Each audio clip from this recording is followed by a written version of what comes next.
எதிரி நாட்டு பயங்கரவாதிகள் மாதிரி மோடி அரசு சொந்த நாட்டு உழவர்களை பழிவாங்கினப்போ இந்த பச்சை பொய் பழனிசாமி எங்கே போனார்? உழவர்களுக்கு எப்படிப்பட்ட துரோகத்தை பண்ணார் இந்த பழனிசாமி?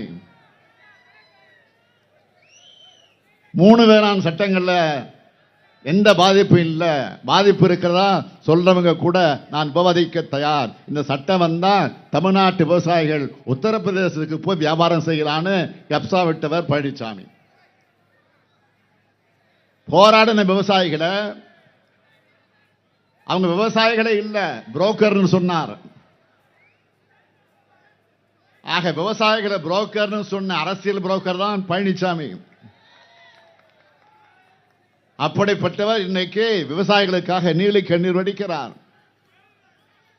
பழனிசாமி அவர்களே, திமுக ஆட்சியில்